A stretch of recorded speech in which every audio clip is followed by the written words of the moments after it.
నమస్తే, welcome to college TV. ప్రస్తుతం PDSU రాష్ట్ర కార్యాలయంలో ఉన్నాం. మనతో పాటు పీడిఎస్యు తెలంగాణ రాష్ట్ర అధ్యక్షులు ఉన్నారు. మాట్లాడే ప్రయత్నం చేద్దాం. ఏదైతే కర్రెగుట్ట పైన జరుగుతున్నటువంటి ఎన్కౌంటర్లు కావచ్చు, ఆ గాలింపుల పైన ఏమంటా ఉన్నారు, నిరసనలు తెలుపుతూ ఉన్నారు. ఆ నిరసనలు గల కారణం ఏంది, శాంతి చర్చలు అని చెప్పేసి గత కొంతకాలంగా ప్రయత్నాలు చేస్తూ ఉన్నాయి ప్రజా సంఘాలు.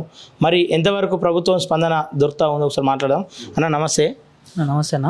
చెప్పండి, ఎట్లా చూస్తారు? ఎన్కౌంటర్లు జరుగుతూ ఉన్నాయి, దాదాపు నిన్న 36 మంది పైన చనిపోయారని చెప్పేసి రిపోర్ట్ వస్తూ ఉంది.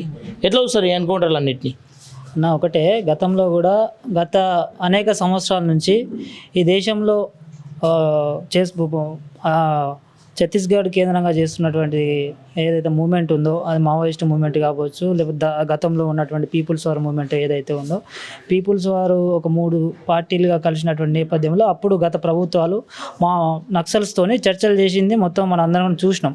అట్లా అననుకూలమైనటువంటి పరిస్థితులు ఉన్నప్పుడే ప్రభుత్వాలు వారితో చర్చలు చేసినాయి. మరి ఇప్పుడు అనుకూలమైనటువంటి పరిస్థితులు ఇవాళ రాష్ట్రంలో దేశంలో ఉన్నాయి. అంటే ఇవాళ మావోయిస్టు ఉద్యమాన్ని శాంతి భద్రతల సమస్యగా ఈరోజు రాష్ట్ర ప్రభుత్వం కానీ కేంద్ర ప్రభుత్వాలు కానీ ఇవాళ భావిస్తూ ఉన్నటువంటి పరిస్థితి ఉంది. కాబట్టి ఇది మేము కోరేది ఏంటంటే, ప్రభుత్వాలకు మావోయిస్టు ఉద్యమం ఇది శాంతి భద్రతల సమస్యగా ఎట్టి పరిస్థితుల్లో చూడడానికి వీల్లేదు అనేటువంటి విషయాన్ని ప్రధానంగా ప్రభుత్వాలకు తెలియజేస్తా ఉన్నాం. ఇది సామాజికంగా రాజకీయపరమైనటువంటి విషయంగా దీన్ని మాత్రం చూడాలనేటువంటి విషయాన్ని కూడా ఈ సందర్భంగా మేము ప్రభుత్వాలకు కోరుతా ఉన్నాం. మరోపక్క ఇవాళ ఎక్కడో కాశ్మీర్కు సంబంధించినటువంటి ఘటన మీద మొత్తం యావత్తు భారతదేశం మాట్లాడుతున్నటువంటి ఒక తరుణం ఇవాళ దేశంలో మనం చూస్తూ ఉన్నాం. మరి ఈ దేశంలో ఈ దేశ మూలవాసుల మీద, ఈ దేశ అడవులలో ఉన్నటువంటి ఆదివాసుల మీద, అమాయకపు గిరిజనుల మీద ఇవాళ మొత్తం కూడా ఈ దేశ పారామిలిటరీ బలగాలు ఇవాళ కర్రెగుట్టలకు సంబంధించినటువంటి అడవులకు ప్రవేశించి ఇవాళ వేలాది పోలీస్ బలగాలను మోహరించి ఇవాళ అక్కడ నక్సలైట్లు ఉన్నారు అనేటువంటి సమాచారంతో ఇవాళ ఏకపక్షంగా వాళ్ళ మీద వాళ్ళ ఎన్కౌంటర్ల పేరు మీద వాళ్ళను చంపుతున్నటువంటి ఒక దారుణమైనటువంటి స్థితి ఇవాళ తెలంగాణ రాష్ట్రంలో ఉంది. అందుకే మేము పీడిఎస్సిగా గత అనేక సంవత్సరాల నుంచి శాంతి చర్చలకు ఇవాళ నక్సలైట్లతోని ఒక చర్చలు జరపాలనేటువంటిది మేము కోరుతా ఉన్నాం. ఆ చర్చలు జరిపేటువంటి ఒక పద్ధతిలో కేంద్ర ప్రభుత్వం ఆలోచన చేయాలని చెప్పేసి కూడా మేము ఈ సందర్భంగా ప్రభుత్వాలను కోరుతా ఉన్నాం. కానీ శాంతి చర్చలకు ఏమాత్రం కూడా అంగీకరించినట్టు కనిపిస్తలేదు. వాళ్ళ పని వాళ్ళు చేసుకుంటూ ఉన్నారు. దాదాపు కర్రెగుట్ట పైన 20,000కు పైగా బలగాలను దించి, రెస్క్యూ టీంలను దించి, అటు సీసీ కెమెరాల ద్వారా కావచ్చు, కొన్ని ఏవైతే యంత్రాలు ఉంటాయో యంత్రాల ద్వారా వాళ్ళని కనిపెట్టి చంపే ప్రయత్నాలు చేస్తూ ఉంది. ఇంకా శాంతి చర్చలు సాధ్యమవుతాయి అనుకుంటారా? అంటే శాంతి చర్చలు సాధ్యమా అసాధ్యమా అనేటువంటి విషయం కాదు, కానీ మొత్తం ఇవాళ యావత్తు తెలంగాణ ప్రజానీకం, యావత్తు భారతదేశంలో ఉన్నటువంటి పౌర సంఘాలు, ప్రజాస్వామికవాదులు, ప్రొఫెసర్లు, డాక్టర్లు, మేధావులు అందరూ కూడా ఇవాళ ఒకటే ఒక విషయాన్ని ఇలా ప్రభుత్వాలకు తెలియజేస్తూ ఉన్నారు. ఏంటి ఆ విషయం? మీరు శాంతి చర్చలు జరపండి మావోయిస్టులతోని. ఇవాళ వాళ్ళు శాంతి చర్చలు జరపడానికి ఇవాళ వాళ్ళు మేము సిద్ధము అని చెప్పేసి ప్రకటిస్తున్నటువంటి తరుణంలో ఇవాళ నువ్వు శాంతి చర్చలు జరపాల్సినటువంటి ఒక పరిస్థితులకు పోకుండా నువ్వు వాళ్ళ మీద ఒక దాడి చేసేటువంటి ఒక ప్రయత్నం ఏదైతే ఉందో ఇది రాజ్యానికి విరుద్ధమైనటువంటి చర్యగా మేము భావిస్తూ ఉన్నాం. ఇవాళ ఏదైనా కూడా చర్చల ద్వారా ఇవాళ ఈ దేశంలో ప్రతి సమస్యకు ఇవాళ ఒక పరిష్కారం చూపించుకునేటువంటి ఒక పరిస్థితి ఈ దేశంలో మన భారత రాజ్యాంగం కల్పించింది. ఇవాళ అవతల వాళ్ళు మేము చర్చలకు సిద్ధం, మేము మాత్రం చర్చించండి, మా సమస్యలు వినండి, శాంతియుతంగా మనం మాట్లాడుకుందాం అని చెప్పేసి వాళ్ళు మాట్లాడుతూ ఉంటే ఇవాళ ఆ స్థాయిలో మాట్లాడాల్సినటువంటి, ఆ స్థాయిలో ఆలోచించాల్సినటువంటి ప్రభుత్వం మాత్రం ఇవాళ పోలీసులను మోపో లేకపోతే పారామిలిటరీ బలగాలను దింపో ఇవాళ వాళ్ళని చంపుతామంటే ఆ సమస్య పరిష్కారం కాదు. ఇవాళ వాళ్ళని చంపినంత మాత్రాన ఇవాళ ఏదో నక్సలిజాన్ని మొత్తం తుదముట్టిస్తాము, అంతమవుతుంది అనేటువంటి పద్ధతిలో కేంద్ర ప్రభుత్వం ఆలోచిస్తే మాత్రం అది సరైనటువంటి విధానం కాదు.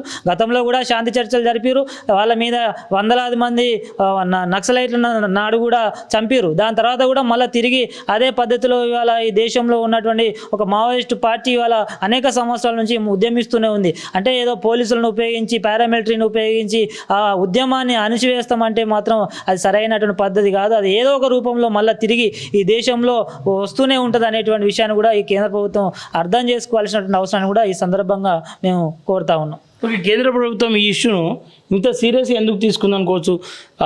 వచ్చే సంవత్సరం మార్చి 21లోగా ఒక్కరిని కూడా లేకుండా చేస్తామని చెప్తా ఉంది. అంటే బలంగా తీసుకుంది, సీరియస్గా తీసుకుంది అనుకోవచ్చు. ఎందుకంత సీరియస్గా తీసుకుంది? అంటే ప్రధానంగా ఈ దేశంలో మధ్య భారతంలో ప్రధానంగా ఇవాళ మొత్తం బస్తరు, సుక్మా జిల్లాలు, దండకారణ్యం, ఛత్తీస్గఢ్ ఏదైతే రాష్ట్రాలలో ఉన్నటువంటి ఒక అడవులలో ఉన్నటువంటి సహజ సిద్ధమైనటువంటి వనరులను కొల్లగొట్టడం కోసం ఇవాళ అక్కడ ఉన్నటువంటి ఖనిజ సంపదను ఈ దేశంలో ఉన్నటువంటి పెట్టుబడిదారులకు దారాదత్తం చేయడం కోసం ఇవాళ ఆ అడవిని నమ్ముకొని బతుకుతున్నటువంటి అడవుల్లో జీవిస్తున్నటువంటి గిరిజనులను, ఆదివాసీలను ఇవాళ ఖాళీ చేసి తద్వారా అడవిని మొత్తం కూడా వాళ్ళ పెట్టుబడిదారులకు, పారిశ్రామికవేత్తలకు అప్పయ్యేటువంటి ఒక కుటిల ప్రయత్నం, ఒక ప్రమాదకరమైనటువంటి ఆలోచన చేస్తుంది. దానిలో భాగంగానే వాళ్ళ అడవుల్లో నుంచి ఆదివాసీలను, గిరిజనులను వెళ్ళగొడితేనే ఇది సాధ్యమవుతుందని అనుకుంటుంది. కాబట్టి వాళ్ళ వందలాది బేస్ క్యాంపులను ఇవాళ అడవులలో ఏర్పాటు చేసి ఆ అడవులలో ఉంటున్నటువంటి ఆదివాసీల మీద ఇవాళ దాడులు చేస్తూ ఉంది. వాళ్ళని అర్బన్ నక్సలైట్లుగా ముద్ర వేస్తూ ఉన్నటువంటి పరిస్థితుంది. మీలాంటి జర్నలిస్టులు కూడా అక్కడికి పోతే మొన్న రీసెంట్గా కూడా బస్తర్ జంక్షన్ అనేటువంటి ఒక ఛానల్ ద్వారా అక్కడ జరుగుతున్నటువంటి అనేక రకాల విషయాలను బయటికి తీస్తున్నటువంటి ఒక జర్నలిస్ట్ మీద కూడా దాడి చేసి చంపినటువంటి పరిస్థితి కూడా ఉంది. అంటే ఎవరు మాట్లాడితే కూడా వాళ్ళను అర్బన్ నక్సలైట్లు ఇవాళ ట్రీట్ చేస్తూ ఇవాళ వాళ్ళని చంపుతున్నటువంటి పరిస్థితి. ఇది మొత్తం కూడా అడవుల్లో ఉన్నటువంటి సహజ సిద్ధమైనటువంటి వనరులను దోచిపెట్టడం కోసం, అడవిని దోచిపెట్టడం కోసం మాత్రమే ఈ ఆపరేషన్ కాగర్ అనేటువంటిది ముందుకు వచ్చింది అనేటువంటి విషయాన్ని మేము ఈ సందర్భంగా భావిస్తా ఉన్నాం. ఓకే, ఫైనల్గా మీ డిమాండ్ ఏంది? ప్రతిపక్షాలు కూడా అంటే తెలంగాణలో ఉన్నటువంటి పార్టీలు కావచ్చు, దేశంలో అనేక పార్టీలు ఉన్నాయి. ఒక్కొక్కరిని చంపుతూ ఉంటే ఏ పార్టీ కూడా బలంగా రోడ్డుపైకి ఎక్కినటువంటి దాఖలాలు కనిపిస్తలేదు. వాళ్ళకి ఏం చెప్పదలుచుకోరు? అంటే గతంలో కూడా ఈ దేశంలో ఉన్నటువంటి కాంగ్రెస్ పార్టీ కానీ, ఈ రాష్ట్రంలో ఉన్నటువంటి ఇప్పుడు గతంలో టీఆర్ఎస్, ఇప్పుడు బీఆర్ఎస్ ప్రభుత్వం అంటే బీఆర్ఎస్ పార్టీగా కొనసాగుతున్నటువంటి ఏ పార్టీ అయినా కూడా ఇవాళ దీని మీద తక్షణమే స్పందించాలి. ఈ ఆపరేషన్ కాగర్ అనేటువంటి దాన్ని నిలుపుదల చేసేటువంటి పద్ధతిలో అన్ని పార్టీలు వాళ్ళ వాయిస్ ఇవ్వాల్సినటువంటి ఒక అనివార్యమైనటువంటి పరిస్థితి అయితే ఉంది. మొత్తం యావత్ ప్రజానీకం ఇవాళ ఆపరేషన్ కాగర్ నిలిపేయాలని చెప్పేసి మాట్లాడుతూ ఉన్నారు. మావోయిస్టులతోనే శాంతి చర్చలు చేయాలనేటువంటిది వాళ్ళతో మాట్లాడి శాంతి చర్చల ద్వారా వాళ్ళు వాళ్ళు చేస్తున్నటువంటి ఏవైతే పోరాటం ఉందో వాళ్ళ చర్చల ద్వారా వాటికి సమస్యకు పరిష్కార మార్గాలు చూపాలని చెప్పేసి యావత్ ప్రజానీకం కోరుకుంటుంది. కాబట్టి ప్రజల కోరికను మన్నించి వాళ్ళతో చర్చలు జరపాల్సినటువంటి అవసరం అయితే ఖచ్చితంగా ఈ కేంద్ర ప్రభుత్వం మీద ఉంది అనేటువంటిది మేము భావిస్తూ ఉన్నాం. తక్షణమే వాళ్ళతో చర్చలు జరపాలనేటువంటిది మేము కోరుతా ఉన్నాం. ఓకే అన్న, థ్యాంక్ యూ.